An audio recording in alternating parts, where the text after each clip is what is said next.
Good morning guys, what's up? Day 2 ng pabakod project natin ngayon. Kaugalian ko na talaga ng pagkagising sa umaga ay magkakape ako. Pero bago nga pala yan, kakatapos ko lang yan baklasin yung harang ng ginawa nilang hollow blocks kahapon. Support nga pala yun para di mapasok o maapakan ng aso at pusa, dahil kung mangyayari yun, siguradong masisira lang yung kanilang mga nagawa na hollow blocks.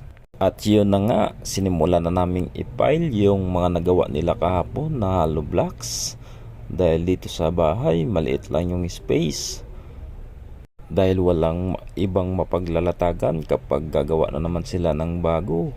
Kaya kinailangan muna namin tanggalin to. Matigas na rin to guys, kahit kahapon lang ginawa, dahil maganda yung mixing ratio niya, kaya matibay.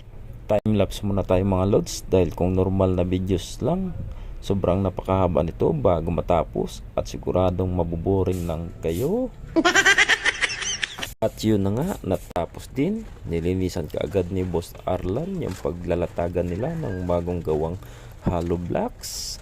Kinabit na rin nila kaagad yung trapal na pangprotekta nila sa init, dahil sobrang init sa pwesto nila na yan guys.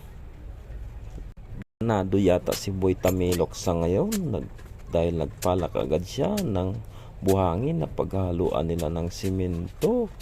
Ganon talaga yan guys, kapag nakatuma siya sa gabi, pagka umaga masipag yan. Kita nyo yan guys, hinluan niya kaagad ng simento at minix niya na naman kaagad. Sobrang ganado talaga ni Boy Tamilok. Sinulungan na lang din ni Boss Arlan. Ganyan lang pala guys yung paraan ng paghalo ng simento at buhangin. Kailangan haluin nyo ng 3 beses ng paulit-ulit para maganda ang pagkahalo bago nyo lagyan ng tubig. Paggawa pala ng hollow blocks, dapat katamtaman lang yung lagay ng tubig, yung di masyadong basa yung ang pinaghalong buhangin at simento, para maganda yung pagkabuo ng hollow blocks. Sa part pala na yan guys, dumating si Ka-Hunter na nakapula at si Boss Kinit. Sila nga pala yung tagahakot ko ng buhangin, dahil sa araw na yan maghakot din sila, dahil medyo marami-rami yung mga kakailanganin kong buhangin. 25 per sako nga pala guys ang bili ko sa kanila ng buhangin. Ganito kasi sa amin, per sako pa ang bintahan ng buhangin, di kagaya sa iba per kubiko na. Napapansin nyo nga pala guys, kanina pa ang gawa nila Boss Arlan, pero wala kayong nakikitang bagong gawa na hollow blocks na nakalatag. Doon nga pala nila nilagay sa kabilang side ng bahay. Di ko lang nakuna ng video, kaya wala kayong nakikita.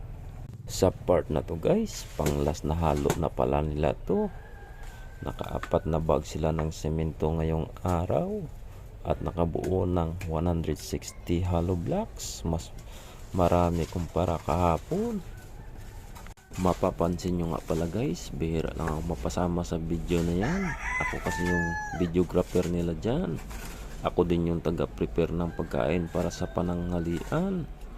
Ganito kasi sa probinsya guys, kapag magpapatrabaho ka, libre mo yung pagkain ng pananghalian, merienda sa umaga at merienda sa hapon. Mag-alas 5 na nga pala sa mga oras na yan guys, kaya kitang kita nyo medyo pagod na yung dalawa, medyo mabagal na sa pagkilos, pero mamaya gaganahan ulit yan. Lulutuan lang natin ng dalag at hito, paparisan ng gin. Gusto ko lang nga pala magpasalamat guys sa patuloy na nanonood ng mga videos ko. Sana'y subaybayan nyo from day 1 to last day ng project kong ito. Please like and share na rin.